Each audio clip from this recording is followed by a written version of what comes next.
afternoon po muli sa inyong lahat. At happy Sunday. Okay, so thank God for the good service ng kanina umaga. Thank God sa lahat ng mga naririto ngayon para mag-worship pa rin this afternoon. Okay, at I pray na inaabangan nyo yung continuation. Amen? Okay? Sige, so tayo pong lahat ay tumayo at magpuri sa Panginoon. At samahan natin ating song leader. I pray na ibigay natin pinaka-best natin in our singing to God. Amen. Magandang hapon mulit sa bawat isa. I hope na kayo po ay masaya ngayong afternoon. At simulan po natin ang ating afternoon service sa isang masiglang awitin. Let's sing, "Oh, worship the King." Amen. Oh, glories above. Let's sing all the stanzas of this song. And after that, on the last stanza, let's sing in the shifting. On the first now, sing, "Oh, worship the King, oh, glorious, sing, and gratefully sing His wonderful love, our shield and creation of days, pavilion in splendor and girded with praise." On the second, "Oh, tell of His might and sing of His grace, whose robe is the light, whose canopy's face, His chariots of wrath, the deep thunder clouds form, and dark is His path on the wings of the storm. Thy bountiful care, for what tongue can recite? It breathes in the air, it shines in the light. Amen. Descends to the plain, and sweetly distills in the dew and the rain. Frail children of dust, and feeble as frail, indeed do we trust, nor find Thee to fail. Thy mercies, how tender, how firm to the end. Our Maker, Defender, Redeemer, and Friend. On the fifth,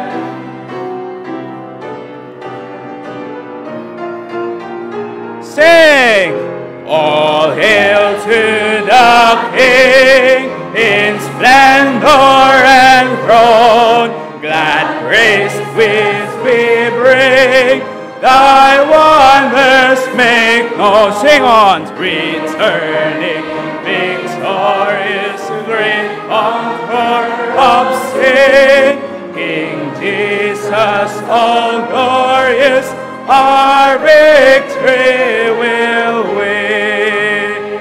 Amen. Great singing. Let's sing another song. Let's sing "The Way of the Cross Leads Home." Amen. Let's sing the three stanzas of this song with gladness in our hearts as we sing this song. Page 697 on the first. "I must needs go home by the way of the cross. There's no other way but this. I shall ne'er God's side of the gates of light, if the way of the cross I miss. The way of the cross leads home. The way of the cross leads home. As I onward go, the way of the cross leads home." On the second, "I must needs go on in the blood-sprinkled way, the path that the Savior trod. If I ever climb to the heights sublime, where the soul is with God, the way of the cross leads home. The way of the cross." Amen. "It is sweet to know as I onward go, the way of the cross leads home." Let's sing the last. "Then I bid farewell to the way of the Lord, to walk in it evermore. Amen. And I seek my home where it waits at the open door on the cross. The way of the cross leads home. The way of the cross. Amen. It is sweet to know as I onward go. The way of the cross leads home. Amen. Great singing. Let's remain standing as we read the scriptures this afternoon. Amen. Tuloy po natin ang pagbabasa natin sa book of 1 Peter. At babasahin po natin ang 1 Peter chapter 1 verses 13 down to verse 25. Basahin po natin to responsively. Ako po sa verse 13, kayo po sa verse 14, at sa verse 25, sabay-sabay po tayo. Andiyan na po kayo, 1 Peter chapter 1. Verse 13, sabi dito, wherefore gird up the loins of your mind, be sober and hope to the end for the grace that is to be brought unto you at the revelation of Jesus Christ.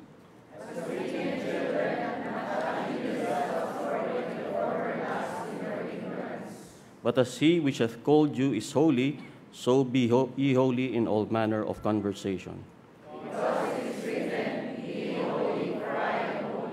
And if ye call on the Father, who without respect of persons judgeth according to every man's work, pass the time of your sojourning here in fear.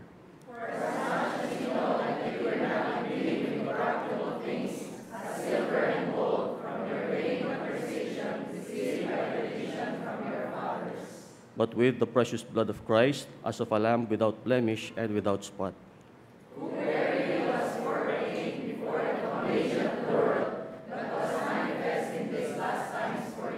Who by him do believe in God, that raised him up from the dead, and gave him glory, that your faith and hope might be in God.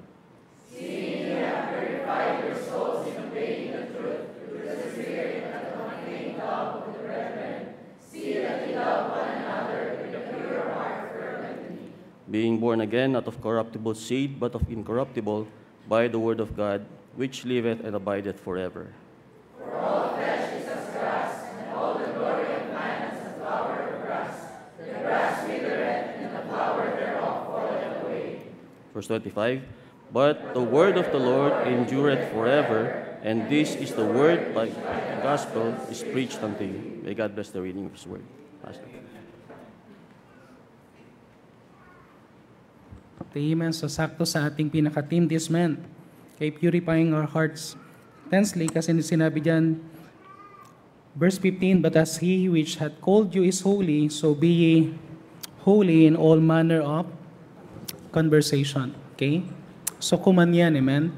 Okay, actually, hindi lang yan sa, tawag dito, yung qualification sa mga pastors. Actually, lahat tayo as a believer, we ought to be holy because God is holy. Amen? Amen? So, dapat may agreement tayo sa Panginoon. Ito yung bagay na gusto ng Panginoon, and God is blessing us kapag tayo ay yung banal tayo sa harapan ng Panginoon. And even sinabi dyan sa may verse 22, nakita ko yung word na purified, saying, ye have purified your souls in obeying the truth. Amen?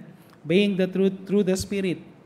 Okay, at wala tayong ibang gagawin kundi sundin kung ano nandito, amen? Okay, so we do not change the Word of God. We want to be changed by the Word of God. Okay, allow the Word of God to change us. Allow the Word of God para siya ang mag-penetrate sa atin. We are thankful na this month of April, tayo ay nandito sa self-examination. Okay, self-examination para makita natin kung ano yung mga bagay din na gusto ng Panginoon sa buhay natin, at the same time, things na kailangan nating tanggalin sa buhay natin. Amen? Okay, so mag-pray tayo at pag-pray natin this evening, pag-pray natin yung ating service, pag-pray natin that God will work through His Holy Spirit. Let's pray. Heavenly Father, muli po Panginoon, kami pong muli ay nagpapasalamat sa inyong dakilang pangalan, dakilang pagpapala at biyaya sa buhay po namin, Panginoon. We acknowledge, Panginoon, that we are nothing, Panginoon, without you. We are just sinners saved by grace, and we are thankful na hindi po kami karapat-dapat sa inyong pag-ibig, pero dahil kayo po, Panginoon, dahil sa inyong biyaya, inibig niyo po kami. At maraming salamat din po, Panginoon, na nasumpungan namin ang kaligtasan mula sa iyo, And I pray na sa bawat bisita na naririto na masumpungan din po nila ang tunay na kaligtasan na nanggagaling sa iyo, hindi sa aming reliyon, hindi sa aming good works or anything sa mundong ito, kundi ikaw lamang, Panginoon, ang tanging daan, wala na pong iba. Dinadalahin ko po, Panginoon, na sa aming mga mananampalataya, tulungan niyo kami, Panginoon, na makita namin that one of the attribution po, Panginoon, is holiness. And we know, Panginoon, na hindi niyo po ito ikukuman sa amin if this is not possible. We know na hindi po ganun kadali na magkaroon ng holy life, Panginoon. But we know, Panginoon, na since ito po ay kinuman niyo po and by your grace and by your enablement, alam ko po, Panginoon, na if we will just desire na kami po, Panginoon, ay holy, Panginoon, sa inyong harapan, alam po namin, Panginoon, na ito po ay mangyayari sa aming mga buhay. Lord God, tulungan niyo po kami. We know na marami kaming mga bagay na kailangan, Panginoon, pang matutunan. Patuloy pa kayo, Panginoon, na mag-build sa amin, mag-mold sa amin, especially patungkol sa aming pananampalataya and even sa aming Christian life. Tulungan niyo kami, Panginoon, na makita namin, Panginoon, ng mga things na kailangan namin tanggalin. Katulad ng mga pinaalala niyo kami kanina sa amin, Panginoon, about our fallow grounds, about our yung pagsuso namin sa thorns, Panginoon, at tulungan niyo po kami na hindi po namin ginagawang isang bagay because we just desire it in our flesh, but rather, Panginoon, gawin namin isang bagay for your honor and for your glory. Samahan niyo po kami, Panginoon, at sa mga susunod pa na message, at ganoon din po, Panginoon, sa kabuuan ng aming service tonight. Dalahin ko po, Panginoon, na kayo pang malalahati. Maraming salamat po for the presence of your children. At dalahin ko po, Panginoon, na through your Holy Spirit, speak to us. Makita namin, Panginoon, ang inyong pagkilos sa buhay namin, at i-bless niyo po lahat ng mga naglingkod, lahat po, Panginoon, na nag-worship sa inyo, at i-bless niyo po, Panginoon, na aming mga hearts na kami po ay uuwi ng tunay na pagpala ng inyong salita at ng inyong banal na Espiritu. Ito na po, Panginoon, na aming samodalangin sa pangalan ng Panginoon Jesus. Amen. Pwede tayo maupat, pakinggan natin ang choir.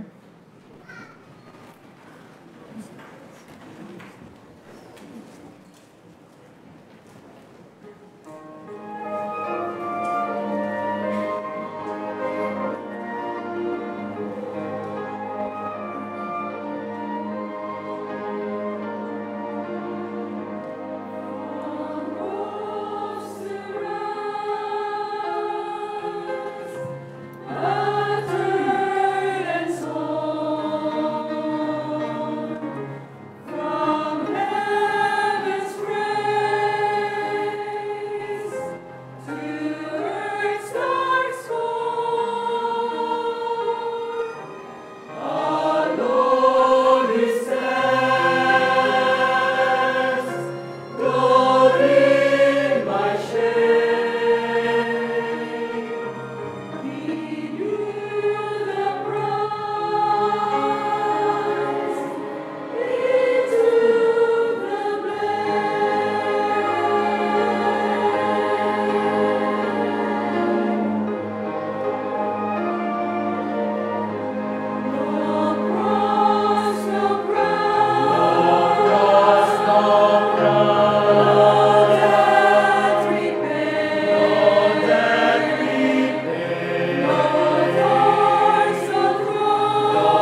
Amen. Thank you, choir, for that powerful song. No cross, no crown. Amen. Tuloy po tayo lahat and let's sing another song. Save, save. Amen.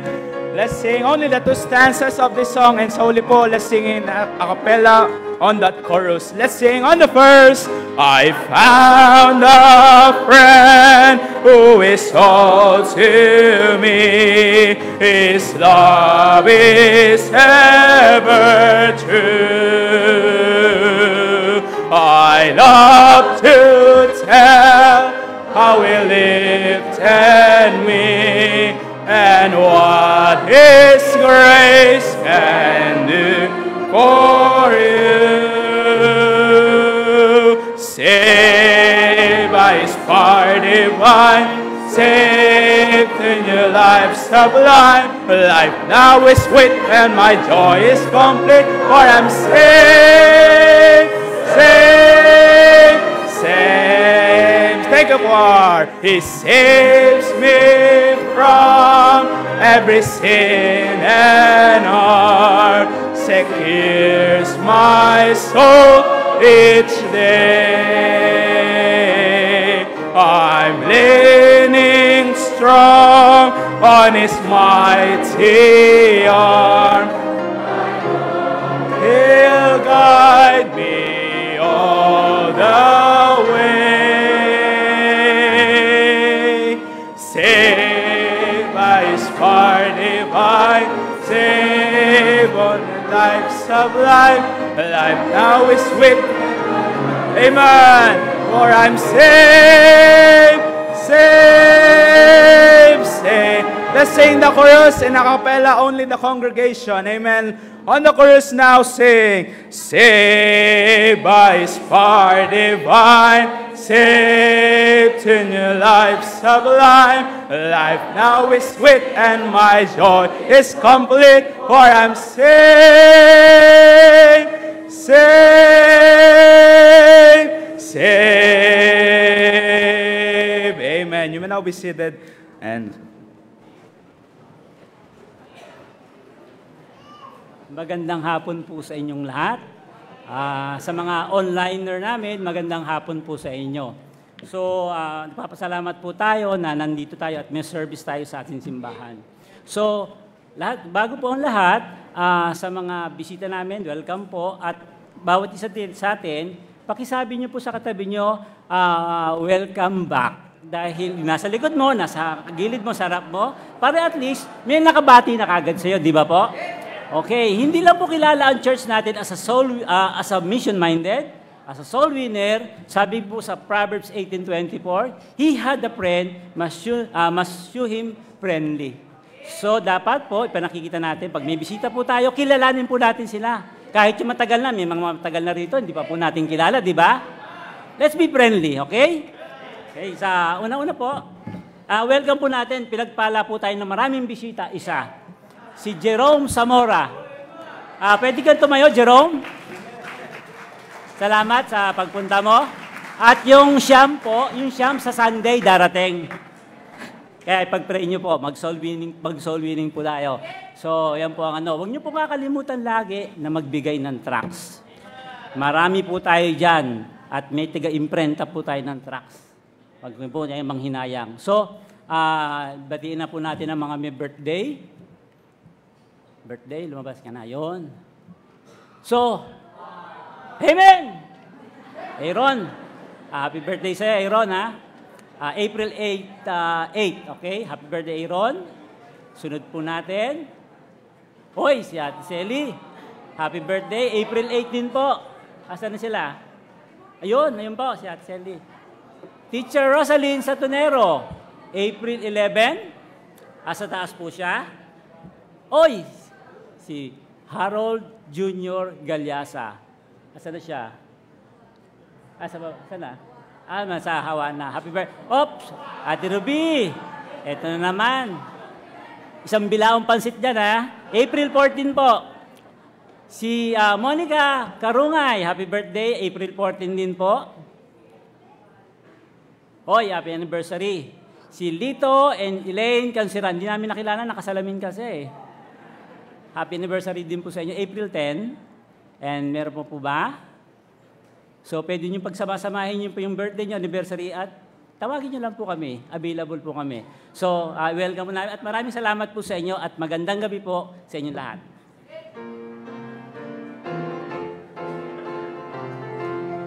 Ngayon po tayo lahat and let us welcome one another. Ingitian po natin sila ngayong hapon po na ito.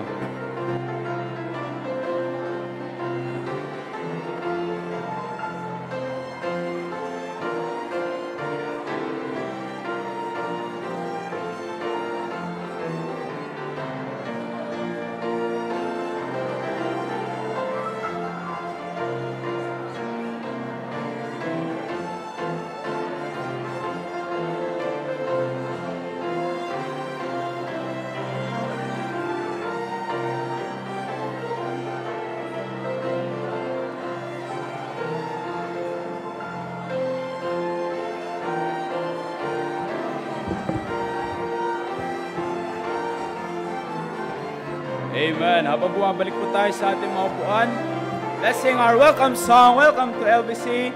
Let's sing, oh, welcome to LBC. It is the church where you belong. Oh, welcome to LBC, where every heart is filled with song. Our message from God's word of Christ, the living way. LBC welcomes you today. On the Tagalog version, sing, O maligayang bati sa panambahan ni Kristo. Dito sa LBC na may puso, ang tanging tinuturo ay salita ng Diyos. LBC bumabati inyo. Let's sing happy birthday. Sing happy birthday to you. Happy birthday to you. Happy birthday, happy birthday. Happy birthday to you. Salvation, happy birthday to you. Only one will not do. Born again means salvation. How many have you? Anniversary, sweeter as the years go by. Sweeter as the years go by. Richer, fuller, deeper, Jesus' love is sweeter. Sweeter as the years go by. Amen. You may now be seated. Amen. Welcome sa lahat ng mga bisita at happy birthday and happy anniversary. Okay, so mga ilang announcement po, so maging matapat tayo sa ating lahat ng mga services. We are thankful na kanina ilan ang attendance natin kanina sa I think marami na tayo ngayon, nakabuelo na ulit. Ito yung natin nung last, tawag dito, Holy Week. So affected yung ating attendance, but we are thankful sa safety din na binigay ng Panginoon, especially doon sa mga pumunta sa mga ibang places. But I pray that, sabi ko nga, every time na kayo po ay abutan ng Sunday, sa ibang places, make sure that you will seek a church kung saan kayo mag-church. Amen? Okay, so napakahalaga po that every Sunday we will honor God sa ating pakikinig ng salita ng Diyos. Okay, so mga ilang po, pwede na pong pakita yung mga ilang announcement pa. Okay, so maging rin tayo sa ating prayer meeting. Of course, tawag dito yung prayer meeting time. Alam niyo, maraming mga churches, may mga ibang churches na tinatanggal nila yung mga ibang mga services nila. Okay, may mga time na pati prayer meeting, hindi na nila pinag-uukulan ng pansin, but church, natin ito landmark natin ito na meron tayong church service of every Sunday morning, Sunday evening, and even prayer meeting. Okay, mahalaga po na meron tayong time to pray for one another. At kapag may mga prayer request kayo, isama niyo po yan. One of the things na kailangan natin, or mga things na kailangan natin pag-pray for missionary Rex Gal po, yung kanyang kalagayan sa kanyang kidney, si Mrs. Jennifer Silan, asawa ni Pastor Big Silan, pag-pray nyo rin yung magiging result tomorrow.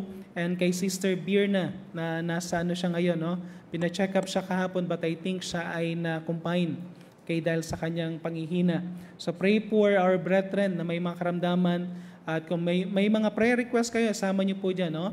Then sa ating pong sa ating Sunday school, so nagkaroon na tayo ng introduction kanina, then we will have the 3 or 13 lessons about victory over darkness, and the first lesson is about talking about who we really are in the sight of God.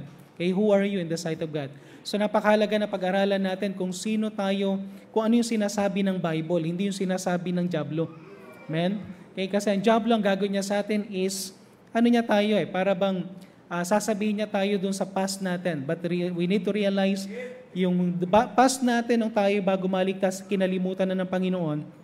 At ang pinakamahalaga kung sino ka ngayon na tinanggap mo ang Panginoon Jesucristo bilang tagapagligtas. Okay, so isa yan sa natin, at pag-pray natin ito, 13 lessons ito, then after the victory over darkness, na lesson, papasok tayo dun sa another book which is Bondage Breaker. Okay, mahalaga itong books na ito dahil makakatulong ito sa atin para alam niyo yung things, especially yung mga sins na nag-i-slave sa atin.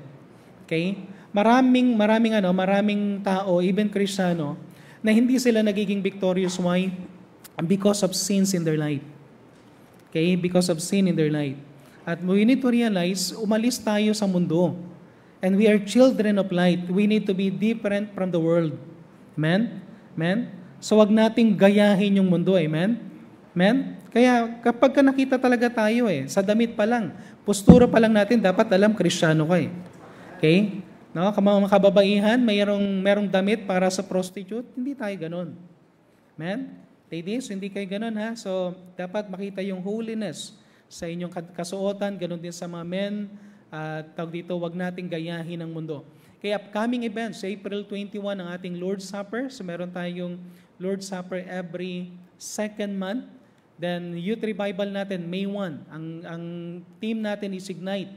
Okay? At ang pinaka-tagapagsalita natin si Pastor Ken Saavedra ng Fortress Baptist Church sa Laguna. Then, May 12, mga mothers, no? Araw ng mga nanay, amen? Parang ang bilis ng panahon, kailan lang ina-announce ko yung Mother's Day last year? No? Tapos Mother's Day uli ngayon, tapos maya-maya, Father's Day ulit, maya-maya, New Year na, amen? Ang bilis tumanda din, amen? Ang bilis tumanda. Okay, so New Believers Fellowship, lahat po ng mga nabaptize from yung January hanggang May. I-meet ko po kayo dyan sa music room at magkaroon tayo ng konting salo-salo lang din at ma-meet namin kayo with some key people in the church para makilala natin yung ating mga bagong mga miyembro sa church. May 26 yan, 3:30. Pakilagay na lang, 3:30 bago magkaroon ng service sa hapon. Then, Bama Church Workers Conference, magkaroon tayo ng, wag na natin lagyan ng Bama Church Workers Conference, Church Workers Conference, para pwedeng maka-attend din yung ibang mga churches regarding sa mga natin na, kasi meron tayong tinatawag, may mga ginagawa din sa iba na yung Pastors and Workers Conference na talagang malakihan, but meron na tayong malakihang ginagawa sa ating World Missions Conference. So pero gusto kong magkaroon ng tawag dito yung in some way mabless yung ating mga workers. In some way sila naman yung makakain spiritually. Okay? At pag-pray natin na tawag dito makita nila yung, kasi mahalaga yung yung tinatawag na mga people behind the scene. Okay? Mga tao na naglilingkod together with the pastor at makita natin ano yung proper way natin na maglingkod. Pray for our DBBS to be announced yan. Ganon din sa ating youth camp and music workshop. Okay, music workshop. Okay, at pag-pray natin na meron tayong isang holiday within this year na magkaroon tayo ng bonding din as a church. Okay? Pero next year, pag-pray natin, next year, agahan na natin. Kung pwede natin makuha yung Holy Week next year, na magkaroon tayo ng church, yung family camp. Okay? At least kahit pa paano, makatulog man lang tayo ng isang araw, makatulog, tapos mga 2 days, 1 night, na magkaroon tayo ng bonding as a church. At the same time, makakapag-ipon na tayo niyan. Amen? Okay? So, pag-pray nyo yan, at natin. Okay? So, sa mission giving natin, okay, ito, sa sa may April, month of April, meron na tayong pumasok na 111,870. But last March, pumasok ang goal natin is 900. Pero more than 900 na yung monthly goal natin this year. Pero magkano yung pumasok last year? 1.1, amen? Okay, 1,100,000. First time na nakagagaroon tayo ng gano'n na kalaking commitment. So pag-pray natin na next year or this year, pag-pray natin na maging regular yan at kung hindi pa kayo nakakapag-fill up ng commitment cards para ma-count natin, at may ilagay natin dyan, no? Sana may ilagay na natin monthly goal, 1M. Amen? Amen? Okay? Okay pa ba kayo? No? Kaya ba ng Panginoon yon?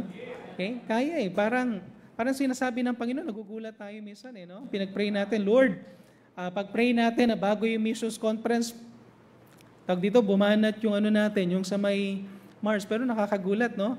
At binigyan tayo ng more than enough. Okay, so kung kaya ng Panginoon yan, pag-pray natin, no? Okay, so sa ating pagbibigay, so I pray na tayo ay magbibigay na may kagalakan. Si Pastor Rex, kahit na siya ay may karamdaman, so nandito yung kanya yung tithes and commitment. Meron siyang tithes and paid promise. Ganon din si Sister Teresa Pulisteco. Yung online ito, no? Online, nag-commit. Nakikinig sa atin online, meron siyang paid promise. Amen? Okay? Paid promise. Ganon din si Pingsky Gonzaga. Okay? Online din ito. May paid promise. Amen? Amen? So, just imagine, no?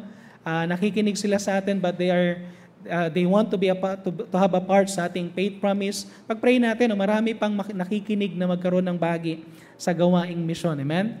Okay, saka ito, pag-pray natin to, no? Church, pag-pray nyo yung ating pinagpipray na lupa.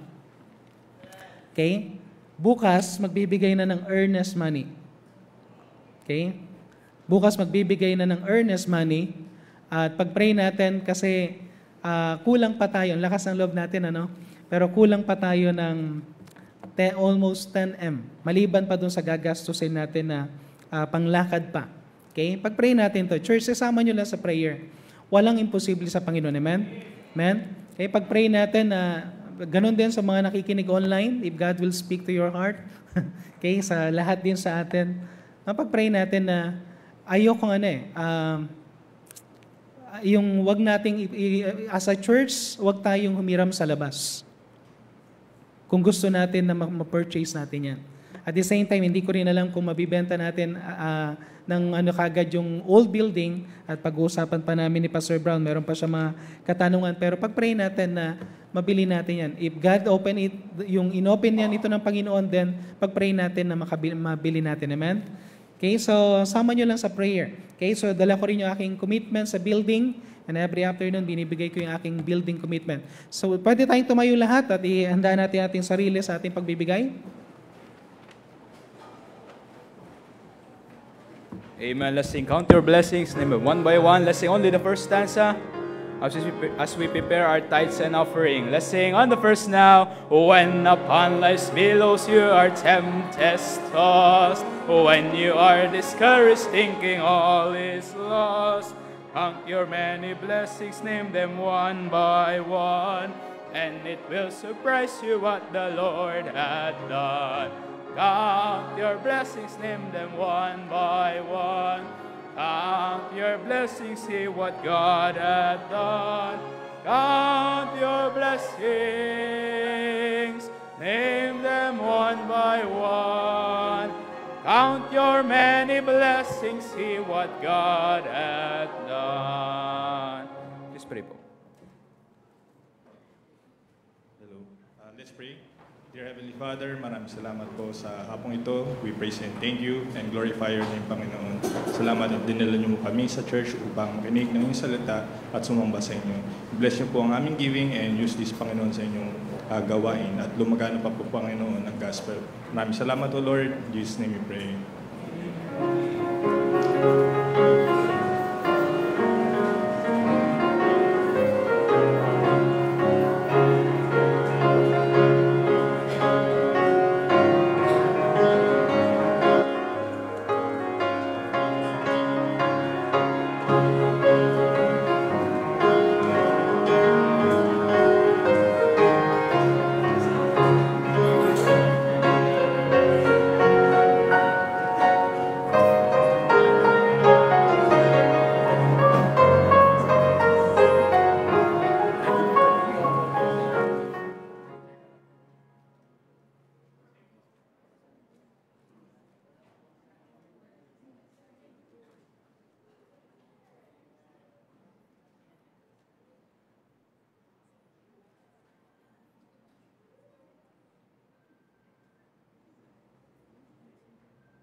Amen. Okay, so buksan niyo po muli ang ating Bible sa Jeremiah chapter 4, verses 3 to 4. Okay, kasama rin natin ngayon si missionary A.J. Arquisola. Pastor, pwede kayo missionary, pwede po kayong tumayo. Okay, Arbil. Okay, Arquisola. Okay, at anak po siya ni Pastor Arnel Arquisola doon sa Rojas. Okay, at siya ay missionary natin sa Vietnam. He will be back ng April 17, available ka missionary, no? April 17, he will be speaking to us sa ating prayer meeting, amen? Okay, tayaan niyo mo nang ituloy ko yung part 2. Okay, part 2. Jeremiah chapter 4, verse 3 to 4. Pwede tayong tumayo lahat. At basahin uli natin ito. Yung pinaka-theme natin is purifying the heart intensely. At ito yung pinaka-theme verse natin, Jeremiah chapter 4, verse 4. Pero basahin muna natin verses 3 hanggang verse 4. Okay, so nandiyan na kayo last, amen? Okay, so basahin natin ng sabay-sabay Jeremiah chapter 4 verses 3 to 4. Ready, go? For thus saith the Lord to the men of Judah and Jerusalem, break up your fallow ground, and sow not among thorns. Circumcise yourselves to the Lord, and take away the foreskin of your heart, ye men of Judah, the inhabitants of Jerusalem, lest my fury come forth like fire, and burn that cannot quench it, because of the evil of your doings. Okay, so yung message na to is, sabi ko nga, this is a message for a Christian. Okay, message ito sa mga Israelites. So wag niyo isipin na kapag Christian ka, hindi ka na i-judge ng Panginoon. Okay? Meron at merong judgment sa atin. Hindi yung judgment na para pumunta sa impyerno, but still, as a Christian, meron tayong chastisement, meron tayong scourging, at ang sabi nga ng Panginoon, if we will not go back to Him, if we will not circumcise our heart, if we will not, yung i-break yung ating fallow ground, at nagsusot tayo sa thorns, the fury of God will come forth like fire, and burn that none can quench it. Amen? At kanina, sinimulan ko ito, but gusto ko lang i-review natin mamaya, then pupunta tayo doon sa almost third point natin. So tayo po muna yung manalangin. Let's pray. Heavenly Father, muli po Panginoon, kami pong muli ay dumudulog sa inyong trono. Nagpapasalamat kami sa biyaya niyo po Panginoon sa buhay ng bawat isa sa amin. Lord God, we are thankful sa patuloy niyo pong pagkilos sa buhay ng bawat mananampalataya, sa patuloy niyo pong pag-guide sa amin, Panginoon. And we know that we are now living in the latter day ng mundong ito, at alam po namin na marami na po, Panginoon, ng sign. But hindi lang po yung mga signs ang worry, Panginoon, but even, Panginoon, yung mga Christians na supposedly na dapat sila po, Panginoon, ay mamuhay ng may kabanalan sa iyo. Lord God, we know, Panginoon, na marami po, Panginoon, na papasok sa apostasy. Marami, Panginoon, na masisilaw, Panginoon, ng mundo. At ganoon din po na magkakasala sa inyo, Panginoon. So tulungan niyo po kami, Panginoon, na manatili kami, Panginoon, na gawin namin ang nararapat, i-observe namin ang kabanalan sa aming mabuhay. Tulungan niyo po kami, Panginoon, na makapamuhay kami according to your will, Panginoon.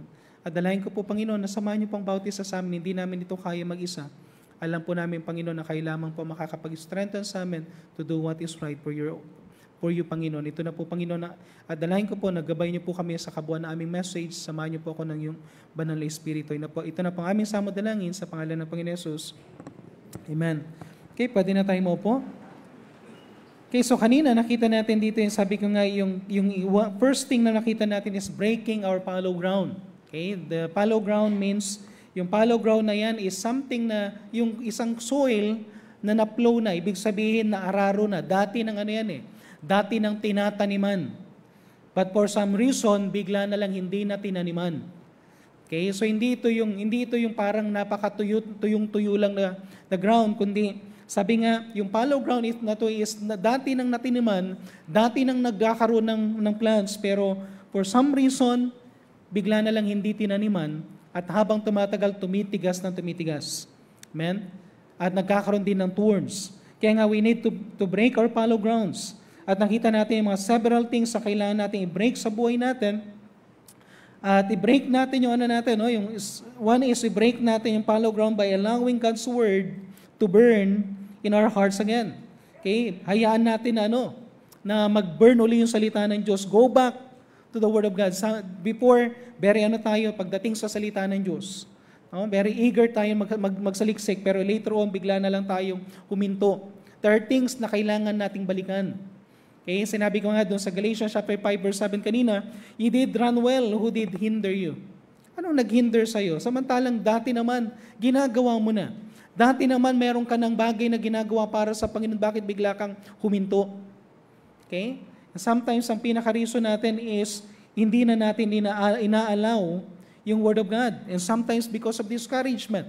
Okay? Nagkakaroon tayo ng follow ground, hindi lang sa discouragement, kundi sometimes because of our will is not connected or aligned to the will of God. Okay? At meron tayong gustong gawin na hindi naman kalooban ng Panginoon. At pinipilit na nga lang natin kuminsan. Okay? Marami ng Kristiyano na pinipilit na lang yung mga bagay na gusto niyang gawin kahit alam niya hindi na kalooban ng Panginoon. Amen? Kaya tayo nagkakaroon ng follow ground. But we need to break that by allowing God to order our steps in Psalms 37 verse 23. Okay? We need to break also our follow ground because sometimes we are sidetracked by the love of this world. Okay? Nagiging focus na natin mundo. Okay? Kuminsan, kahit tayong Kristiyano, honestly, kung hindi tayo magiging maingat, tayong mga Kristiyano, nawawala na tayo sa focus. Okay? Ako personally, gusto kong paalalahanan din sarili ko sa pastor, ayokong mawala sa focus. Amen? Hindi tayo, sabi nga, hindi natin kinuha yung position, o yung, kumbaga parang hindi tayo nasa position para magkaroon ng mga possession. Okay? Hindi yung mga things na kailangan mong makuha. But rather, tinawag tayo ng Panginoon para maglingkod. Okay? And even sa ating mga Christians, okay, huwag tayong masyado mag-in love sa mundong ito. Okay? Baka sa sobrang pagtatrabaho mo, maya-maya ma-realize mo, matanda ka na, wala ka nang nagawa sa Panginoon. Okay? Nasa sidetrack tayo because of the love of this world. Okay? We need also to yung break our follow ground because of sin in our life. May mga sin na dapat na tayong tanggalin. Kaya maaaring kanina ni-remind tayo ng mga several sins na nagpapabigat sa buhay natin. Amen? So, you need to break your follow ground. Second, we need sow not among thorns. Kasi sinabi dyan sa Jeremiah chapter 4 verse 3, binadaanan ko lang kanina umaga, for thus said the Lord God of Judah and Jerusalem, break up your fallow ground and sow not among thorns. Kaya makikita nyo nga dito na yung fallow ground, hindi ito yung dried land. Kundi ito yung land na hindi na tinaniman. Okay? Ang tendency, nagkakaroon na rin ng mga thorns. And sometimes, what we are doing is we are sowing something among thorns. Sayang yung pagtatanim kapag nagtanim ka sa may mga tinik. Amen? Alam niyo, may effort ka, marami kang ginagawa, pero lahat ng ginagawa mo walang saysay dahil walang bunga. Okay? Walang bunga. Ano yung mga bagay na nakita natin kanina? Do not sow in your flesh. Pag tayo ay nagtanim, huwag tayo mag-sow in the flesh. Sabi sa Galatians chapter 6 verse 8, for he that soweth in the flesh shall also reap flesh, or shall also of the flesh reap corruption. Okay? Pag flesh ang pinagano natin, once na nagtanim tayo through flesh, alam niyo yung kuminsan may gagawin ka para may kapalit. Okay? Sometimes may mga bagay tayong hindi natin gagawin para lang sa Panginoon, kundi because of our flesh. Pero sabi diyan, i-reap natin yung corruption. Do not sow do not sow out of bitterness. Okay? Sino sa inyo nagtatanim dahil may sama ng loob? O nagtatanim mismo ng sama ng loob? Matindi ang pag namunga, amen? Okay, ano kaya ang bunga ng sama ng loob? Sobrang sama, amen? Amen? Amen? Okay? Kaya paalala kanina, Colossians chapter 3 verse 19, husbands, love your wives and be not bitter against them. Kahit nasa husband and wife meron palang command na ganyan. Bagamat hindi binanggit sa Ephesians, pero sa Colossians binanggit Do not be bitter. Amen? Okay? Ang hirap katabi ng asawa mo na hindi mo kasundo. Amen? Amen? Amen? No? Na-experience mo yan, Brother Ben? Kaya ang hirap, palunok-lunok ka, kapag ka, hindi ka makaikot. Kunwari, nagtutulog-tulugan kayo. Okay? At mahirap, no, kapag yung iyong higaan, alam niyo yung mga higaan ngayon, di ba, dahil sa Maynila, palaging lipat ang higaan ngayon, nakukulaps eh. No? May mga higaan ngayon na kapag hindi magkasundo yung mag-asawa, naghihiwalay yung higaan. No, okay, bibili ng higaan na naghihiwalay, amen? Amen? So make sure na matutulog pa rin kayo. Sabi nga nung isang nakilala kong couple, sabi niya, Pastor, hindi kami natutulog hanggat hindi kami nagbabati. Grabe, no? In-apply nila yung biblical na hindi na nila hintayin yung lumubog yung araw. Okay? 1 month silang hindi natulog. 1 month na hindi natulog kasi hindi nagbati, no? So, huwag tayo magkaroon ng bitterness. Okay? Do not sow out of hypocrisy. Okay? Do not sow out of hypocrisy. Even lalong-lalo na sa Panginoon, no? Sabi dito, why you call me Lord, Lord, and do not the things which I say. Sinasabi mo, Lord, Lord, pero hindi ka naman sumusunod. Okay? Madali nating dayain yan eh. Kaya nga sabi ng Panginoon, people draweth nigh to me with their mouth, but they honoreth me with their lips, but their heart is far from me. Maraming tao ganun. Okay? So ito na yung continuation, amen? Okay, so hindi ko kasi natapos yung point number 2. Number 4, under that, do not sow just to be acknowledged. Sometimes nagtatanim tayo to be acknowledged by people. Okay?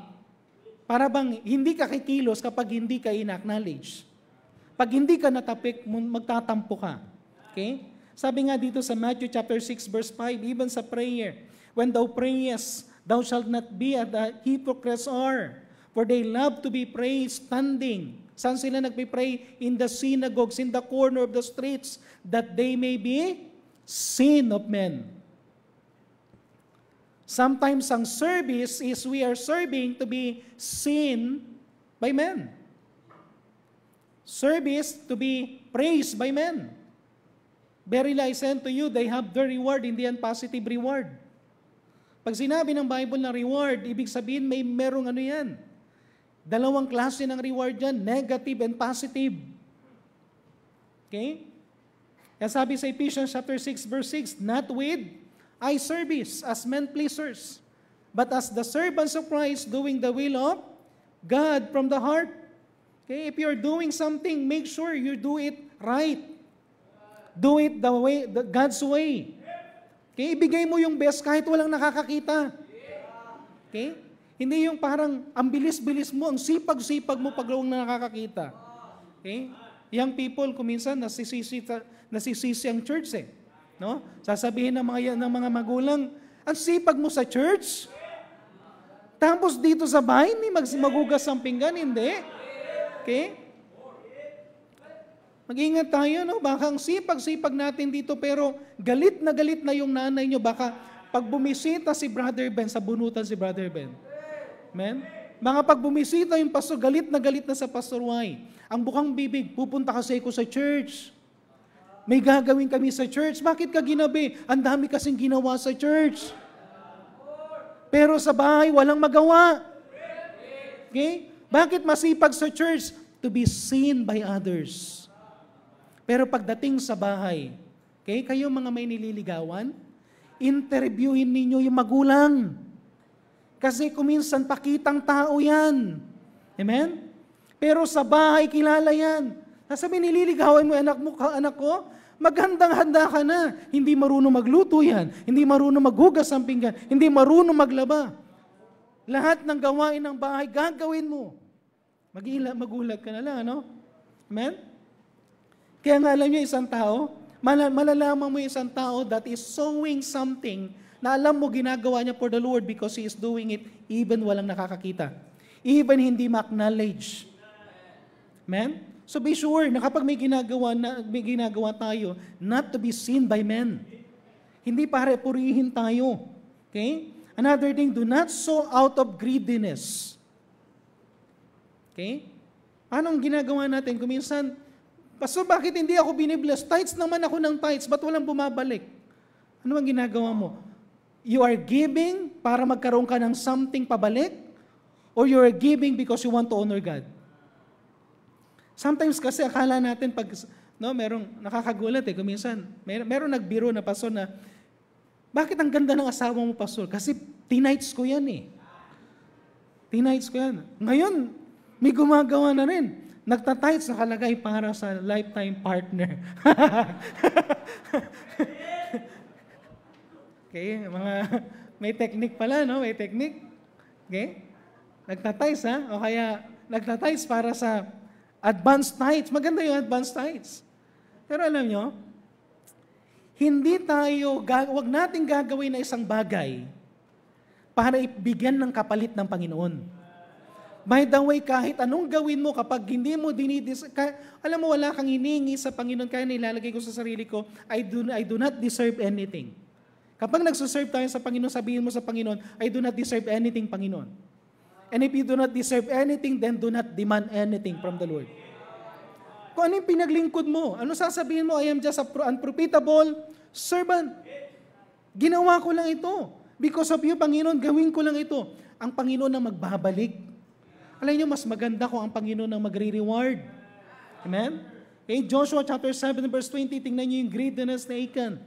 Ano yung nangyari kay Achan because of his greediness? Achan answered Joshua and said, Indeed, I have sinned against the Lord of Israel, and thus I have done. Ito yung kanya maginawa. When I saw among the spoils, no, nakita niya na pinagbulay-bulayan niya ng mga bagay-bagay na nakita niya. Naganda siya dun sa Babylonish garment. Nakita niya yung 100 shekels of silver. Alam niya lahat yan. Ano yan? Tawag dito, yun ay, ang tawag doon? Cursed things. Okay? Anong ginawa niya? Nakita niya yung gold, 50 shekels, I coveted them. Tingnan yung maiging words na sinabi niya dito, ha? I saw, then sabi niya, I coveted. Then later on, anong gagawin mo na? I took. Pinagbubulay-mulayan mo. Okay? Ako naniniwala sa Achan, wala siyang before siguro nang hindi niya nakita yan mag-isa o hindi niya dinidesire yan. Ako naniniwala maraming Kristiyano, may mga Kristiyano na ayaw nilang bumagsak sila because of anything, katulad ng money, katulad ng mga bagay na yan na mayroong curse. Pero once na dinesire mo, okay? Once na dinesire mo, once na tinitigan mo ng gusto, mag-ingat ka sa susunod, you will covet it. Kapag kinobet mo na yan, ano ibig sabihin ng kinobet? Ninais mo na yan. Then later on, you will take it. And sabi dito, and behold, they are hid in the earth, in the midst of my tent, and the silver under it. Anong ginawa ng Panginoon? Because of Achan's doing. Anong ginawa niya? Hindi lang si Achan ang namatay, kundi lahat ng kanyang family. Pinatay ng Panginoon. Do not sow out of greediness. Alam nyo, once na naging saved tayo, once na naging Christian ka, tandaan nyo to, ibibless ka naman ng Panginoon eh. Amen? Meron na mga blessing. May mga blessing tayo na things na pwede nating i-enjoy, pero mag-ingat tayo sa greediness. Okay? Mag-ingat tayo na mawala yung ano natin, para bang yung focus natin sa tama. Kung minsan meron ka ng blessing, pero gusto mo pa ng higit eh. Mamaya, meron pa yan mamaya sa point number 3, pero wag mo nang higitan pa.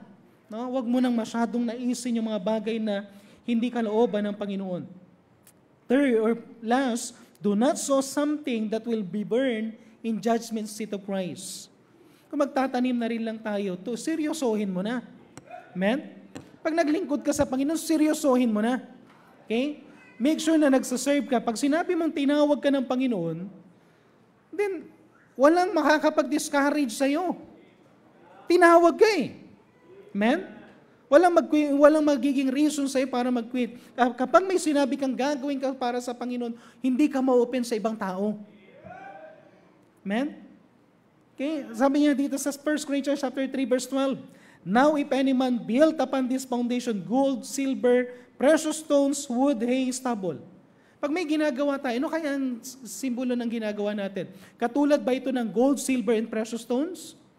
Okay, itong tatlo na to, kapag may ginagawa ka na katulad ng silver, gold, saka precious stones, ibig sabihin, ito yung kahit itry, kahit itest ng Panginoon, alam ng Panginoon, ginawa mo yan truthfully sa sarili mo.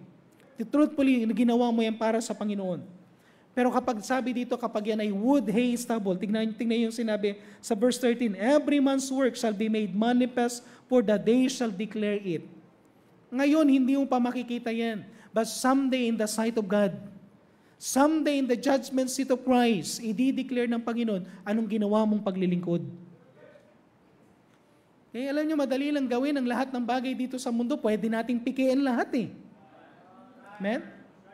Actually nga, kahit nga kami mga pastor, pwede kami mag-preach sa magagandang preaching, pero hindi talaga galing sa puso. Hindi talaga yung dinisay ng Panginoon. Pwedeng kunin yung preaching galing sa internet. Pero ibang-iba kapag talagang ginawa mo, yung talagang, Lord, pinag-pray mo, talagang, alam mo yon? Thank God for the choir. Ang dami nyo sa choir, amen? Amen? Sana madagdagan pa, amen? Amen? Okay? Yung bang sakupin nyo na lahat to, tapos wala nang makikinig dyan, amen? Nakikinig na lang nasa online. Okay? But thank God for the choir. But every time na may gagawin ka, if you decided na magkaroon ng bahagi sa choir, make sure, maging faithful ka sa choir. Amen? Make sure na gagawin mo yan for the Lord. Hindi dahil na nahikayat ka lang ng katabi mo.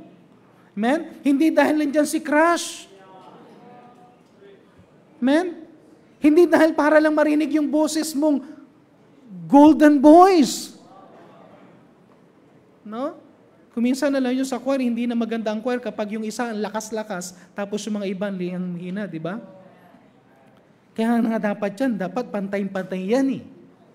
Okay? Wala tayong hindi tayo nagpapagalingan dito. Amen? Once na may ginawa tayo, make sure na kapag trinay ng Panginoon, make sure. Ang sabi dito kapag trinay yan, i-declare ng Panginoon because it shall be revealed by fire and the fire shall try every man's work, what sort it is. If any man's work, verse 15, shall be burned, he shall suffer loss. Okay, kapag yan ay nasunog, walang useless yung ginawa mo. Alam niyo, pwede tayong palaging nasa church, pero useless ang ginagawa natin. Pwede tayong nasa ministry, pero pagdating sa judgment seat, wala yan. Kung hindi natin siseryosohin. Kaya kapag gagawin mo isang bagay, alam niyo kapag seryoso ang isang tao, hindi yan papayag na hindi niya magawa yung gusto ng Panginoon na gawin niya. Talagang gagawin niya ang pinaka-best niya kapag seryoso talaga yan. Amen? Kahit ang church natin someday malipat sa gitna ng ilog, kung talagang gusto natin mag-church, pupunta tayo dun sa gitna ng ilog para mag-service. Amen? Kung someday ang ating church ay maging nasa taas, kaya nyo pa bang umakyat kapag ang church service doon sa fourth floor? Alam nyo kung talagang seryoso tayo, hindi ko naman sinasabing doon tayo, amen? Pero sa totoo lang, kung gusto talaga natin, kahit gaano kataas yan, doon sa ermita, si Pastor Brown nakaakyat 5th floor. Sabi niya nakapag-preach ako ng pinakamataas na lugar. 5th floor. Naglakad siya talaga sa sagdaan. Pagdating sa 4th floor, talagang hingal na siya. Hinto kami sa 4th floor. Ilang minuto kami sa 4th floor. Tapos finally nakakyat na siya sa 5th floor. Pagdating niya doon, nakugulat siya. Merong matanda din doon. Akala niya siya lang yung matanda na nakaakyat. Pero sabihin ko sa inyo, sa ermita, ilan sila doon na may edad? Ilan sila doon? Merong isang tatay doon. Hindi na nga, may edad na siya, pero nandun sa church, kasama pa sa choir. Amen? Amen? Okay? Kung talagang seryoso nga, talagang gagawin mo, amen? Amen?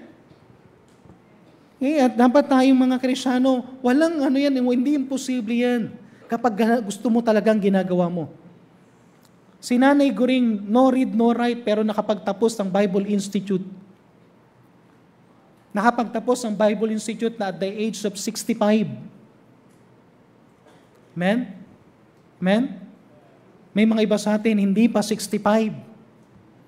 Marunong magbasa, marunong magsulat, marunong mag-memorize. Pwede kayong pumasok sa Bible Institute. Amen?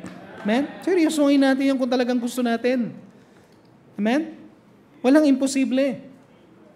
Okay? Point number 3. No? Last point. Amen? Okay? Point number 3. Circumcise your heart. Kinuha ko lang yun sa pinaka-text natin. Verse 4, circumcise yourself to the Lord and take away the foreskin of your heart. Yung word na circumcision, it means removing the excess skins. Okay? Excess skins. Part yan ng skin. Actually, may purpose yan, pero for a reason ng Panginoon, may mga bagay sa buhay natin. Pakinggan nyo lang yung word dito sa circumcision. May mga bagay sa buhay natin, hindi naman masama, pero nakakasagabal sa atin. Hindi nesesaring masama, pero nagiging hindrance bakit hindi ka sumusunod sa Diyos. Amen? Amen? Parang sa ano yan? Parang sa tinatawag na pruning. Mahalaga bawat sanga ng halaman. Pero kapag masyadong malago yung halaman, walang bunga, anong gagawin? Bawasan. Tanggalin yung mga excess. Yan din yung tinatawag na circumcision. Sometimes hindi naman masama. Pwede mo i-depend pastor, hindi naman ito masama. Yes, hindi masama. Pero baka bumabagal ka dahil dyan. Baka hindi ka nakakasunod dahil dyan. Amen? So kaya nga tinatawag, kailangan yung circumcision. Tingnan niyo mga ilang verses na, kumuha lang ako ilang verses na merong circumcision sa Bible. Deuteronomy chapter 10 verse 16. Tingnan niyo sinabi sa Deuteronomy chapter 10 verse 16. Circumcise therefore the foreskin of your heart and be not stiff-necked. Ano yung ibig sabihin na, kung makikita natin dito, bakit pinapa-circumcise ng Panginoon yung heart natin? Because we become stiff-necked. Okay, kung hindi is circumcision, magiging stiff-necked tayo. Nang ibig sabihin ng stiff-necked is proud and stubborn. Sometimes ang galing-galing mo, pero sa sobrang galing mo, alam mo yun, hindi mo namamalayan. Maganda yan, gamitin mo sa Panginoon, pero huwag nating gamitin na ipagmayabang yung bagay na meron tayo. Amen? Huwag nating ipagyabang na matalino tayo na alam na natin ang gagawin natin. Sometimes, ang pinakamahirap i-lead, yung taong alam niya na lahat. Okay? Yung expert, ang hirap gawin yun. Kaya ang hirap i-lead ng isang taong napakatalino.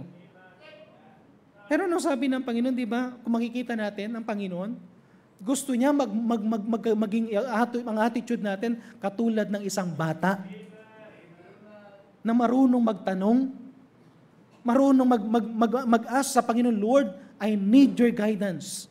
Alam niyo, we need to realize na habang tumitindi ang ginagawa mo para sa Panginoon, habang tumitindi ang responsibilidad mo, habang marami yung mga bagay na nakasalalay sa kamay mo, anong tendency? Mas kailangan mong maging maingat sa decision making. Amen? Mas kailangan natin yung gabay ng Panginoon. Kaya kailangan nga mas matuto tayo Huwag tayo magmayabang. Okay? Diba? Sino yung madalas na hindi nagre-review? Yung feeling niya matalino. Bukas na lang ako magre-review. Tapos nakalimutan niya exam pala. Patay. Okay? Sino yung madalas magsasabi na mamaya na yan? Yung feeling niya, ang galing-galing niya, kaya niya naman tapusin yan kapag sa mas magaling pa nga yung mga tao na para bang walang pinagmamalaki. Pero dahil gusto nilang may matapos, anong gagawin nila? Maaga nilang sisimulan. Wala silang tiwala sa sarili nila, kaya tinitiyak nilang maigi. Amen? Pero madalas, sino yung nababangga sa kalye? Marunong mag-drive. Okay? Marunong mag-drive. Yung kayang-kayang ilusot lahat. Kayang-kaya niya, kabisado niya Pero hindi mo alam lahat ng circumstances.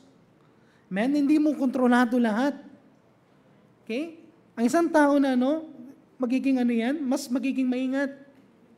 Another thing na makikita ninyo sa Joshua chapter 5 verse 2. Joshua chapter 5 verse 2. Ang sabi dito, at that time the Lord said unto Joshua, make these sharp knives and circumcise again the children of Israel the second time. Naging series natin ito at babalik tayo dito because we are claiming God's promises. Amen? And one thing na sinabi niya dito, bakit kailangan i-circumcise? For the children of Israel, verse 6, walked 40 years in the wilderness till all the people that were men of war which came out of Egypt were consumed because they obeyed not the voice of the Lord. Alam niyo yun, yung mga tao na circumcised before, na dapat susunod sa Panginoon, hindi sumunod sa Panginoon. At tawag dito, kinurse ng Panginoon, lahat ng 20 years old pataas, mamamatay within 40 years. Pero sino yung ginamit ng Panginoon? Yung mga anak. Pero anong gusto ng Panginoon sa mga anak? This time, is-circumcise din kayo. Naalala niyo yung preaching ko last time? Kailan sila sinircumcise? Kung sa strategy, bago sana sila tumawid, dapat sinircumcise na sila. Para at least hindi sila malulusob agad. Pero kailan sila sinircumcise? Pagkatapos nilang tumawid. Nandun na sila sa teritoryo ng kalaban, saka sila sinircumcise. Ngayon, tingnan nyo to. Pag na-circumcise ang lalaki, sa tingin nyo makakalaban niya kapag inatake sila? Naalala nyo yung dalawang anak ni Jacob? Nang ni-rape yung kanilang kapatid na si Dina? Sabi niya, sige, tatanggapin namin kayo for isang kondisyon. Magpa-circumcise kayong lahat ng mga lalaki. Nung sila ay nagpa-circumcise, at talagang yung sugat ay nandun pa na matinding kasugat nila, lumusob 2 lang na anak ni Jacob. Patay lahat ng malalaki because hindi na discompeted sila dahil hindi nila kaya makipaglaban. Pero anong ginawa ng Panginoon? Sinircumcise sila nandun sa teritoryo ng kalaban. Anong ibig sabihin nun? Para makita ng Panginoon kung kayang magtiwala ng mga tao. Alam niyo, isang bagay na makikita natin, why we need to be circumcised, yung mga excess things sa hearts natin, sometimes marami tayong excess things na nandun yung pananampalataya natin. Amen? Sometimes hindi pa tayo natitinag, why? May laman pa yung bank account. Sometimes hindi ka pa nagpipray kasi puno pa naman yung, ang tawag dito, puno pa naman yung bigas. Hindi ka naman nagpipray kasi ang dami po pang noodles sa kainkan. Okay? Pero sometimes pag tinanggal ng Panginoon lahat ng pagkakatiwalaan mo, anong gagawin mo? You will pray to God. Amen? Matututo tayong magtiwala uli sa Diyos. Deuteronomy chapter 30 verse 6. Deuteronomy chapter 30 verse 6. Okay? Kailangan natin i-circumcise doon sa Joshua para tayo ay manampalataya ulit. So that we will learn to have faith again in God. Sa Deuteronomy chapter 30 verse 6. Okay? At meron lang 3 dito under sa 30 verse 6 na yan. Tingnan niyo mabuti itong pagkakasabi. Mababasa niyo ito sa Matthew chapter 7, di ba? Sa book of Matthew, yung thou shalt love the Lord thy God with all thy heart, with all thy soul, and with all thy might, di ba? Pero nakita niyo dito, merong word na circumcise. And the Lord thy God will circumcise thine heart, and thy heart and the heart of thy seed. Para ano? To love God with all thine heart, with all thy soul, that thou mayest live. Bakit sinacircumcise ang heart natin? So that we will learn to love God above anything else. Amen? Love God above anything else. Okay? Sometimes, sabi ko nga, itong excess things, sometimes yung mga excess things are not bad things. They are good things. Pero sabi ko nga, naghihinder sa atin. Bigyan ko lang kayo ng 3 bagay na hindi natin dapat mahalin. Higit sa Diyos. Amen? Okay? Sabi niya kasi dyan i-circumcise natin yung heart natin para i-love natin ang Panginoon with all our heart and soul. First, we ought to love God more than anyone else. Dapat mahal mo ang Diyos more than anyone else. Matthew chapter 10 verse 37. Iba yung ginamit na text dito sa ibang gospel book pero mas malinaw yung Matthew chapter 10 verse 37. Sabi sa Matthew chapter 10 verse 37, He that loveth father or mother more than me. Okay? Masama bang mahalin ng nanay at tatay? Okay, mga magulang, masama ba na mahalin kayo ng mga anak ninyo? Hindi. Pero sabi diyan, He that loveth father or mother more than me is not worthy of me. And he that loveth son or daughter, makinig din tayo. Tayong may mga anak, makinig din kayong may mga apo, amen? Amen? Alam ko, love na love niyo yung apo. Amen? Love na love kaysa sa anak, amen? Okay? No? Pero sabi dito, he that loveth son or daughter, isama na natin yung grandson and granddaughter, more than me, is not worthy of me. Pag minahal mo ang isang tao higit sa Diyos, even ang asawa mo, alam niyo, ito yung magandang bagay na sasabihin mo sa asawa mo, Han, number 2 ka lang sa pag-ibig ko, dalang number 1, Panginoon. Okay lang yun. Huwag lang siya yung number 2 sa babae. Okay? Amen? Pero pag number 2 siya sa Panginoon, okay lang yun. Dahil ang gusto ng Panginoon, mahalin natin ang Panginoon more than anyone else. More than anyone else. Isang bagay na makikita natin, pag hindi natin ito natutunan, ingat tayo pag mahal na mahal natin ang anak natin more than God. Sometimes nire-reason natin na hindi tayo makakaalis ba dahil sa ating mga loved ones. Ingat tayo pag hindi tayo na yung nagsuserve because of our loved ones. Dahil ang sabi ng Panginoon, tingnan niyo sa Genesis 22 verse 2. Paano kapag sasabihin sa ito ng Panginoon? And He said, take now thy son. Take now thy grandson. Take now thy granddaughter. Sabi pa, sir, okay lang, take now thy husband. Sabi siguro ng mga ladies, so pwede na pastor, no? Pero kapag alam ng Panginoon kung sino yung pinakamamahal mo eh. Alam ng Panginoon kung sino yung, sabi niya dito, sabi dito, thine only son, Isaac. Ano sabi niya? Alam ng Panginoon eh, whom thou lovest. Amen? Anyone you love the most, kaysa sa Diyos, sasabihin ng Panginoon sa iyo, pwede mo bang ibigay yan sa akin? Or, ito mahirap, paano kapag ang Panginoon ang kumuha? Do not love anyone more than God. Amen? Amen? Make sure, sabihin ko to sa inyo kung mahal mo ang anak mo, mahalin mo muna ang Diyos, ang Panginoon, ibibless niya ang anak mo. Nang minahal ng binigay ni Abraham si Isaac, anong ginawa ng Panginoon? Hindi naman kinuha ng Panginoon si Isaac. Binalik din ng Panginoon si Isaac. Ano pang mas maganda doon? Pagbalik ng Panginoon kay Isaac, hindi niya kinuha, at the same time, blinis niya pa si Isaac. At yung word na sinabi ng Panginoon, in blessing I will bless thee, talagang titiyakin niya na ibibless siya si Isaac at hindi papayag ang Panginoon na si Isaac hindi magkakaroon ng anak. Dahil ng pangako ng Panginoon, magkakaroon ng ang lineage ni yung pinaka-generation ni Abraham talagang dadami. Kaya ginawa ng Panginoon, nagkaroon ng anak si Isaac. Tipid, 2 nga lang. Kambal, amen? Pero yung 2 kambal, grabe naman yung mga naging anak, amen? Amen? Ilan na naging anak ni Jacob? 13. 12 lalaki, 1 babae. At yan ang tribe ng Israel. Si Iso, ganun din, ang dami ring anak. Amen? Alam nyo, kaya kapag mahal na mahal mo ang anak mo, mahalin mo muna ang Diyos kaysa sa anak mo. Kung mahal na mahal mo ang misis mo, mahalin mo muna ang Diyos. Kung mahal na mahal mo ang husband mo, sana all. Amen? Di ba? Okay? Mahalin mo muna ang Diyos kaysa sa husband. We are not worthy of God's love. We are not worthy of God kapag hindi natin mahal higit ang Panginoon.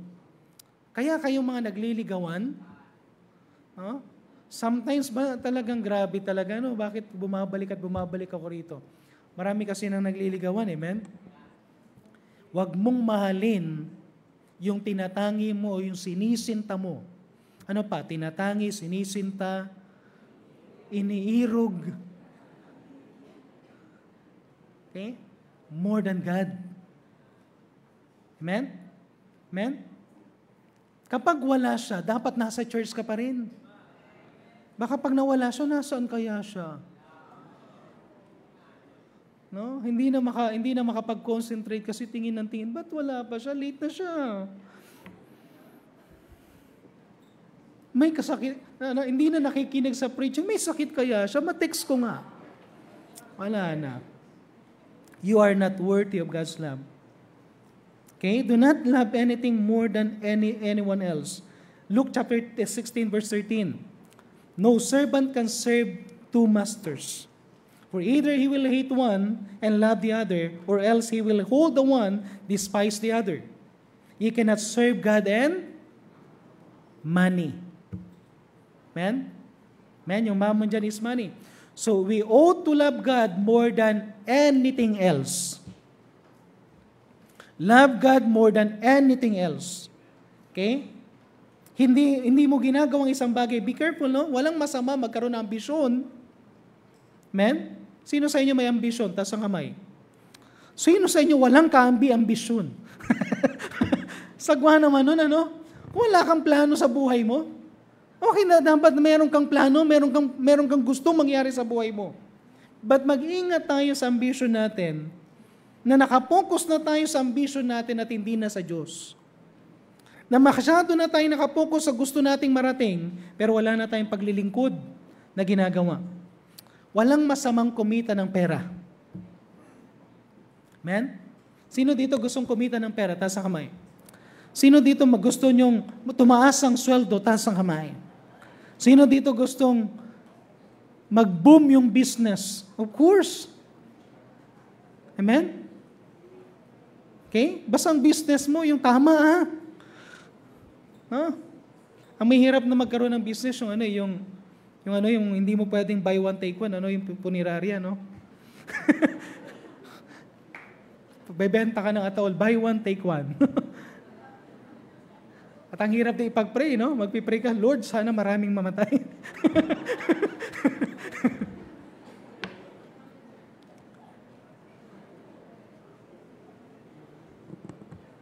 Okay, pag-pray, tawag dito, balik tayo dito sa mena, no? Walang masamang kumita ng pera. Pero tingnan yung sinabi dito sa Ecclesiastes chapter 5 verse 10. Ecclesiastes chapter 5 verse 10. Okay pa kayo? Okay, verse 10, sabi dyan, He that loveth silver shall not be satisfied with silver. Amen? Pag minahal mo ang pera, you will not be satisfied with money. Nor he that loveth abundance. Gusto mo nang umaapaw, gusto mo mag-increase. Ang sabi diyan, this is all vanity.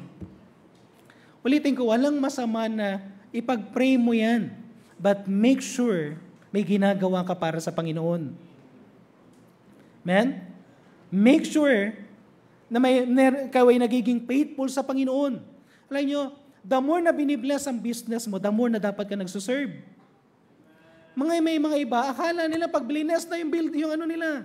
No, ang dami na nilang mga customer, ang dami ng ginagawa, very busy. Nawala na sa Panginoon. Ingat ka. Ingat ka. Kasi hindi na nabibless ang Panginoon, baka kunin ng Panginoon sa isang iglap. Amen? Proverbs chapter 28 verse 20. Tingnan nyo to. Sino gusto nyo manatili sa inyo yung blessing? Ang sabi sa Proverbs 28 verse 20, a faithful man shall abound with blessings. Maging faithful ka lang. Maging matapat ka sa Panginoon. Bawat ginagawa mo, even business mo, sabi mo, Lord, itatayo ko tong business na to para sa'yo yan. May bahagi ka dyan. May gagawin ako para dyan. Alam nyo, kung maging faithful ka lang, it will abound with blessing. Pero sabi dito, but he that maketh haste to be rich. Sino dito nagmamadaling yumaman? Amen? Okay? Young people, gusto mo magmadaling yumaman? Ang sabi diyan, shall not be innocent. Yung nagmamadali nang nasa isipan pera. Nag-ingat ka. Baka pati kaluluwa mo, ibibenta mo na. Pati yung mga bagay na wala ka ng time para sa Panginoon.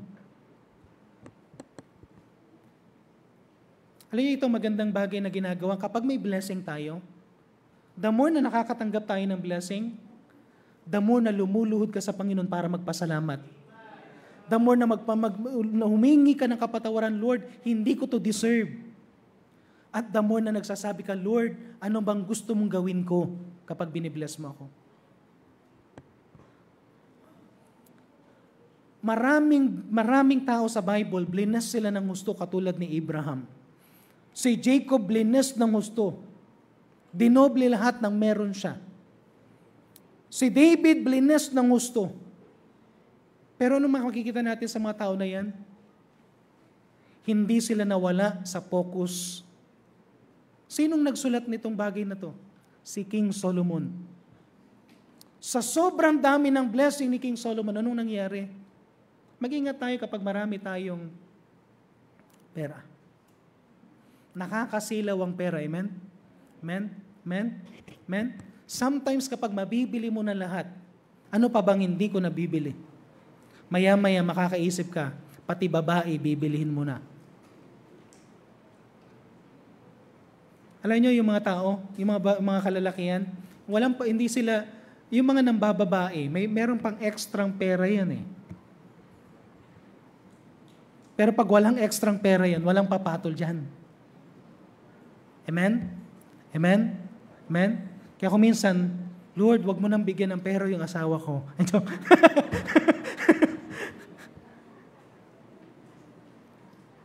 Pero mag-ingat tayo kapag masyado tayong marami nang nabibili.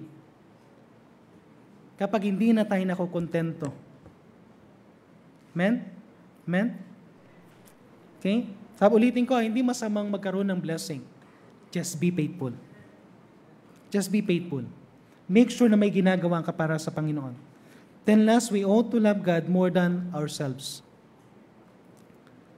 So first, yung love God more than anyone else, love God more than anything else, love God more than yourself. Amen? More than yourself. Acts chapter 20, verse 24.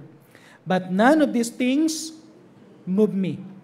Neither count I my life dear unto myself, so that I might finish my course with joy in the ministry which I have received of the Lord Jesus to testify the gospel of the Lord, the grace of God. Ano sabi ni Apostle Paul? But none of these things move me. Neither count I my life dear unto myself. Alam nyo, ang isang tao na may pag-ibig sa Diyos, more than himself, makikita mo yung purpose ng buhay mo. Ulitin ko, pag mahal mo ang Panginoon more than sa sarili mo, makikita mo yung purpose ng buhay mo. Pag mahal mo yung sarili mo more than God, mas mabubulag ka sa plano ng Panginoon sa buhay mo. Hindi mo makikita yung plano ng Panginoon. Love God more than yourself. Amen? Amen? Tingnan nyo sa Esther chapter 4 verse 14.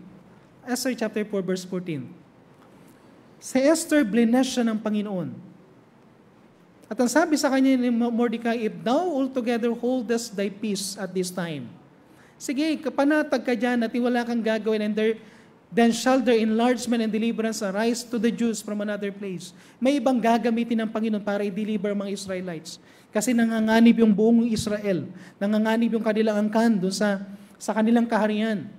But thou and thy father's house shall be destroyed. Someday, madidestroy ka rin kasi Hudyo ka rin. Sabi niya kay Esther. And who knoweth whether thou art come to this kingdom for such as time as this.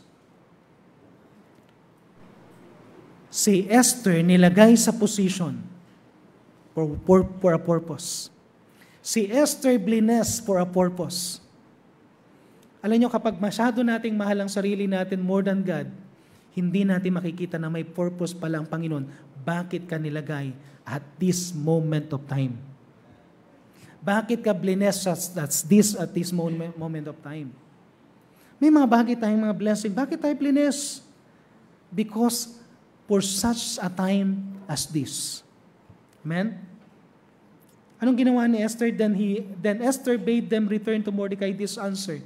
Ang sabi ni Esther, tingnan niyo, napakagandang sinabi ni Esther, go gather all the Jews that are present in Shushan, dun sa palace, and pass ye for me, and neither eat nor drink 3 days, night or day.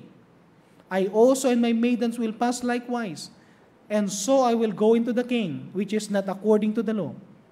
Pero ang napakagandang sinabi niya, if I perish, I perish. Kailan nakapag-decide si Esther ng ganyang bagay? Alam niya, pwede siyang patayin.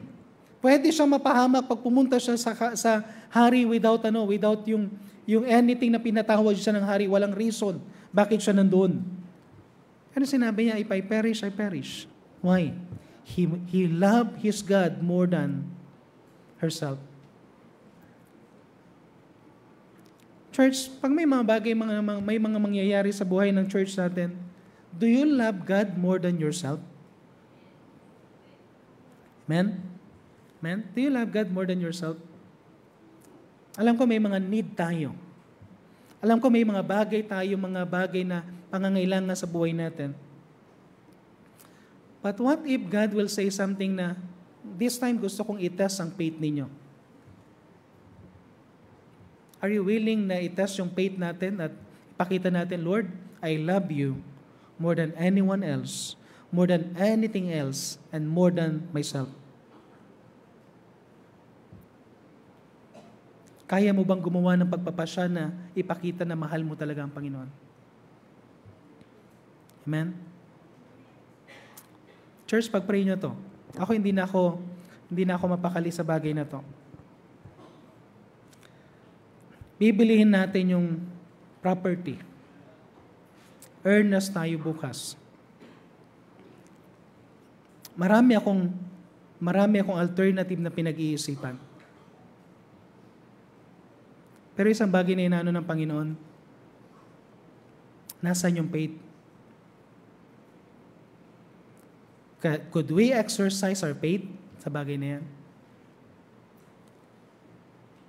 Kung itetest tayo ng Panginoon, could we exercise our faith? What if nabayaran na natin at nabigay na natin yung down? Okay? Tapos sabi, 3 months lang. Kaya ba natin mapulfill yun or maporpited? Ano yung minsan iniisip ko, ano kaya? Mag-loan ng church, hindi kalooban ng Panginoon. Amen? Alright, benta natin yung kabila. Kung kalooban ng Panginoon yan. Pero, para ba sinasabi ng Panginoon, baka hindi niya paintulutan para makita natin yung faith. But what if we will do something? Okay? What if lahat tayo magko-contribute? May mga iba magko-contribute, may mga iba magpapahiram just to acquire yung property. Pag-isipan nyo. Ipag-pray nyo. Because we are not blessed na walang purpose. We are blessed for such a time as this. Amen? Amen? Pag-pray natin yan. Okay? Ako nagpipray ako. Lord, surprise us sa gagawin mo. Na pwedeng may gamitin ng Panginoon, iniisip ko lahat ng mga possibilities, pero nakakagulat ang Panginoon. Yung mga hindi in-expect, yun ang gagamitin ng Panginoon. Amen? Amen? We are blessed for such as time as this. Do not love God, do not love anything else before God. Do not love anyone else before God, and do not love yourself more than God. Dapat unahin natin ang Panginoon. Amen? Amen? Okay, so, hindi ko alam kung ano yung mga bagay na pinangusap sa atin. Sa buhay natin, makikita natin dito, 3 bagay yan, follow ground. Dati may ginagawa ka na, hindi mo na ginagawa ngayon. Bakit hindi ka bumalik ngayon? Pangalawa, do not sow in thorns. Make sure na kapag magtanim ka sa tamang taniman. Magtanim ka ng tama para umani ka ng tama. And number 3, make sure na i-circumcise natin yung ma-excess. Mga things na hindi naman masama. Pero kung ito ay nakakabagal sa atin, make sure na hindi ito maging sagabal sa pagsunod sa Panginoon. Okay? Maaaring may mga bagay na sinasabi ang Panginoon, anak, pwede mo bang bawas-bawasan yung cellphone mo para mag-concentrate ka rin sa Bible? Bawas-bawasan mo yung panonood mo sa internet para makapag-concentrate ka rin sa akin. Alam niyo, ang dami natin mga bagay na dapat tanggalin para mapansin natin ang Panginoon. At maybe God is speaking to us, ano yung mga excess na nagiging sagabal na at hindi na blessing sa buhay natin. Pwede tayong tumayo lahat, magkaroon tayo ng short invitation. So, purifying the heart intensely. Again, hindi ko alam kung ano yung desire ng Panginoon. Honestly, nang pinagpipray ko yan na ginagawa ko yung message. Lord, ito yung team namin, and this is the first Sunday of the week. At tinitingnan ko yung tatlo na yan, breaking our fallow ground, sow not among thorns, circumcise your heart. At ito yung mga binigay ng Panginoon ng mga verses. And by the way, every time I preach, mas marami yung mga verses. And I want God to use the verses para mag-speak sa atin. Hindi yung salita ko, kundi yung verse ng Panginoon. Okay? Kung may bagay na pinangusap sa iyong Panginoon, habang tumutugtog ang ating pianist, hindi natin patatagalin. If God spoke to your heart, pwede kang pumunta dito sa harapan. Again, let's purify our heart. Pag dito yung i-examine natin yung sarili natin, that make sure that if you're doing something, you're doing it for the Lord. Pumunta tayo dito sa harapan. Sometimes parang kala natin is okay na tayo. Pero baka sabihin sa atin ng Panginoon, anak, nakikita mo ba yung purpose ng mga bagay na ginagawa ko sa buhay mo? Maybe we cannot see the plan of God. We cannot see yung purpose ng Panginoon sa buhay natin because we are too much blinded by our personal ambition, personal desires, personal things na para bang inawawala na yung pagkilos ng Panginoon. Alam nyo, sabihin mo sa Panginoon, Lord, gusto kong bumalik. Gusto ko gagawin ko yung isang bagay na seryoso ako at gagawin ko ito nang hindi nagkukunwari. At hindi ko to ginagawa lang para lang magkaroon ng mapalipas lang yung araw, magkaroon lang ng salary, magkaroon lang ng kung gagawin lang natin ang isang bagay, let's just do something na talagang ibigay na natin pinaka-best. Maging seryoso tayo, seryosohin natin ang Panginoon. Seryosohin natin gawain ng Panginoon.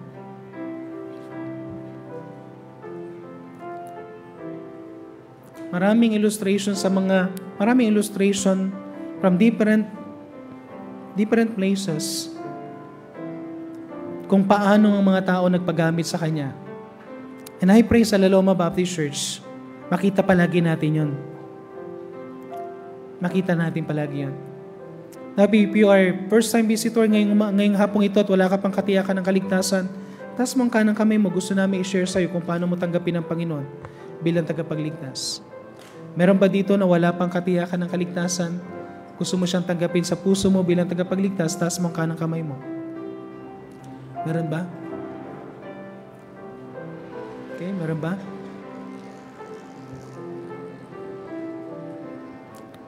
Okay, sa ating mga Christian, kumusta ang iyong heart? Do you allow God na i-examine yan? Hindi na alam bang Diyos na ayusin ng Panginoon yung heart natin? Okay? Break our fallow ground. Kung nawawala na tayo sa kalooban ng Panginoon, hindi na natin nagagawa yung dati nating ginagawa, please go back. Go back to God. Make sure do not sow among the thorns, circumcise your heart, or remove excess things na hindi na nakakatulong sa'yo para makapag-concentrate ka lang sa Panginoon. Amen? Nakakita kayo ng runner? Anong ginagawa ng kasuotan ng runner? Lahat ng mabibigat, tinatanggal. Ang suot ng runner, something na mas magaang para madali siya makasunod sa Panginoon. If God will say, sasabihin niya sa iyo, anak, pwede bang tanggalin ko to sa buhay mo ngayon para makapag-concentrate ka sa akin? Alam ko masasaktan tayo pag may mga tinatanggal ang Panginoon. Meron siyang i-require sa'yo, pero sabihin mo lang, Lord, if you will require it, para makapag-concentrate ako sa'yo, so be it. Amen? So be it. Sometimes tayo ay, honestly, no, kung kailan tayo may problema, ang lapit natin sa Panginoon, no? Amen? Alam niyo yun, yung pray ka ng pray, gigising ka ng madaling araw, pray ka ulit, kalagitnaan ng gabi, nagpipray ka, kahit may ginagawa ka, nagpipray ka, because you are pleading for God's favor, pleading for God's answer, pleading for God's direction. Sana ganun tayo palagi. Kaysa tayo po'y manalangin. Diyos Ama sa langit, maraming salamat pong muli sa binigay niyo po, Panginoon, na mensahe. Maraming salamat po. Patuloy kayo pong kumikilos sa buhay ng bawat mananampalataya. I pray, Panginoon, na i-bless niyo po, Panginoon, ang bawat isa na naririto. Tulungan niyo po kami, Panginoon, to purify our hearts intensely. At tulungan niyo po kami, Panginoon, na patuloy kami po ay maging pagpapala at makita namin, Panginoon, ang inyong purpose sa buhay namin. Samahan niyo po, Panginoon, ng bawat isa. Gabayan niyo po kami at patnubayan. For your honor and for your glory, ito na po ang aming samot dalangin. Amen. Okay, pwede tayo mo po. Meron ba tayong may baptism? Wala naman, Walang special announcement. Okay, so magkaroon lang tayo ng business meeting lang, business meeting. No, meron lang akong iano sa inyo na at least alam niyo yung magiging natin. So lahat po ng mga yung mga non-member po, pwede muna kayo mauna, at yung mga maiwan lang po yung mga members ng church. Okay, members ng church, I think sa dami natin, meron naman tayong quorum